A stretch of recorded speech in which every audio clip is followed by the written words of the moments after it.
Hi children, welcome back to our class. Last two classes we have seen the different methods of separation for a solid mixture. We have seen initially the need of separation, then we have seen four different methods: hand picking, threshing, winnowing and then sieving. Now I will give you a question. See that pulses or rice before being cooked, what your mother will do?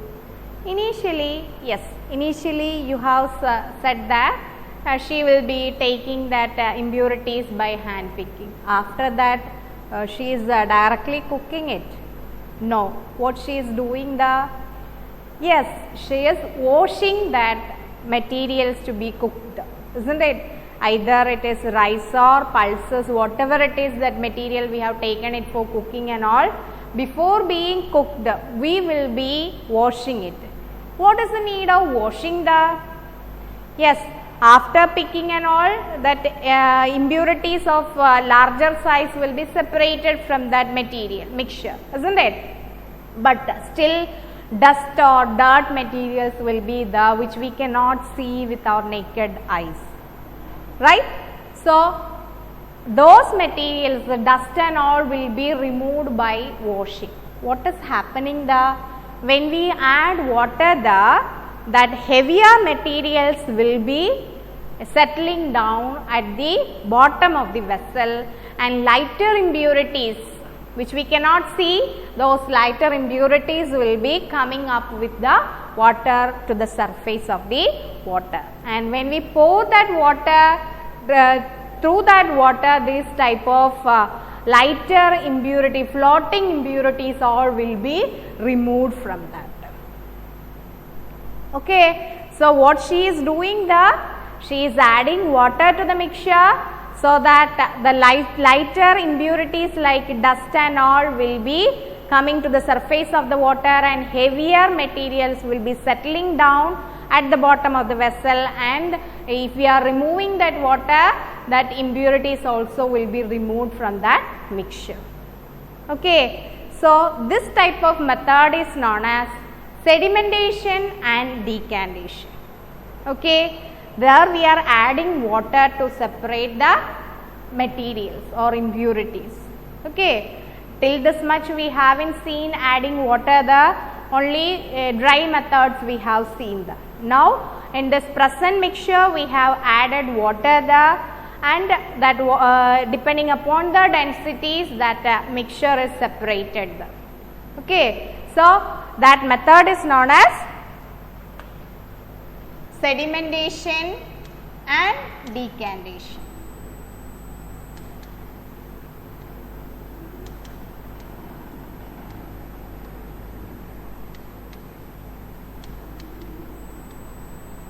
Sedimentation and decantation, that is our fifth method of separation. Sedimentation and decantation both are different terms. During that sedimentation, what we are doing is, during the sedimentation we are adding water to the mixture. We are adding water to the mixture, so that lighter impurities will be coming up with the water, and heavier mixture components will be settling down after adding water, and that settling down is known as adding water, sedimentation. Okay, adding water, materials will be heavier materials. Okay, heavier materials will be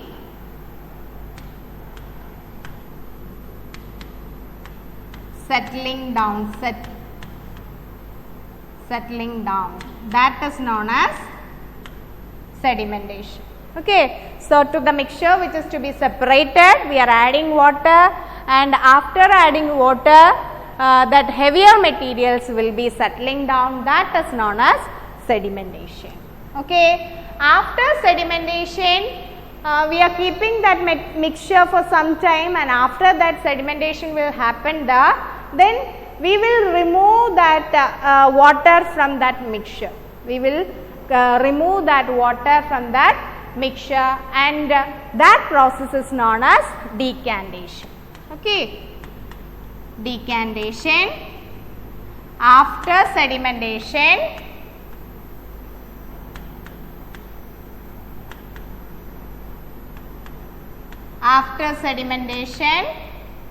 what is happening there? After sedimentation, we are removing the water. After sedimentation, we are removing water. Removing water from the mixture.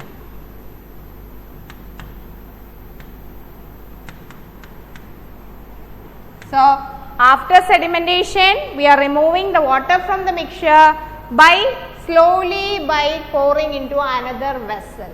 That is known as, or sometimes we can, if you don't want that water, we can leave it there. You need not to collect it into another vessel. Just simply we can pour that water. Okay. So, that process is known as decantation. First we have to allow that mixture to settle down first, and during that time heavier materials will be settling down and lighter impurities will be floating on the water surface, and after sedimentation we are removing that water from the top. That is known as decantation. Okay. So, this is we are doing the same principle we are using it for separation of oil and water, a mixture of oil and water. The sedimentation and decantation we can use it for sedimentation and decantation we can use it. So many, that method can be used for different type of mixture, separating different type of mixture, that is muddy water. For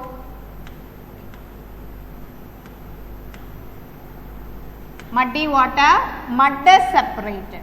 From muddy water, mud is separated by using the sedimentation and decantation. Using the above method, we are separating the mud from muddy water. And a mixture of oil and water, though in this case both are liquids, oil and water both are in liquid state, and that is a mixture. But you know, oil and water is not a completely mixing mixture. These two components are not mixing each other, that you have studied in first chapter, isn't it?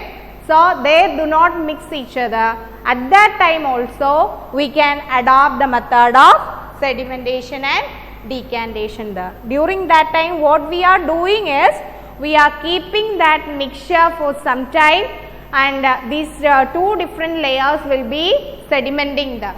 Okay. Oil will be on the top of the water, water will be at the bottom, and then top of the water will be down there, and after that we will be decanting off that top layer first.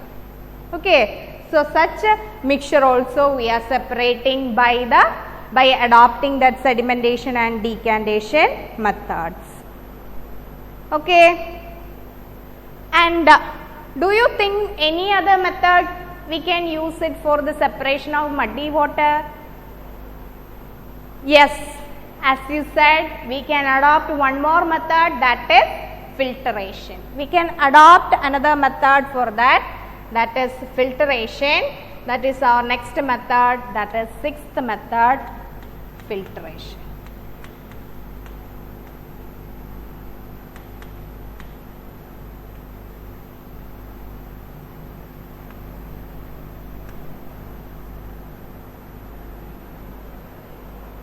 Okay. During the time of filtration, what we are doing is, we are taking the mixture which is to be, the components to be separated, that mixture we are taking, and we are using a filter paper or a piece of cloth there, which has fine pores. Okay. Fine pores will be there. Fine pores will be there in that. So, at that time when this mixture is passed through this fine pores, what is happening that time? That bigger sized impurities will be trapping on the paper or that piece of cloth, and fine water, that pure water will be going down. That water we can collect it, and mud and all will be trapped there in that paper or cloth. Okay. So, filtration is also another method of separation. During that time also, during sedimentation and decantation, we will not get a clear water there. Though water after settling down we are getting water there, we are separating water there, it may not be clear. But for when we adopt the method of filtration, the water will be little more clear, because it is passing through fine pores. So, bigger sized particles will be trapped there, and clean water will be trapped there at the bottom of the vessel. In that vessel will be kept there at the bottom. In that water we will be clear. Okay. And this filtration also you are using there when you are preparing tea and all. The tea leaves are separated using a strainer, isn't it? So, strainer allows a bigger, not smaller particles. It will trap only bigger sized impurities. For separating the tea leaves from the tea, we can adopt sedimentation and decantation also. But if we are adopting that filtration technique using a strainer, that all the tea leaves will be trapped there, and we will get a pure tea there, then that method is good than the sedimentation and decantation process. So, during all these processes we have seen how to separate the different sized impurities. So, we have seen the decantation and sedimentation and decantation, and then filtration. During the filtration, what is happening? The method fine particles will be trapped there through when it is passing through the pores and all, and the clear water will be stored there. Okay, clear? Okay, hope this much is clear to you. Thank you.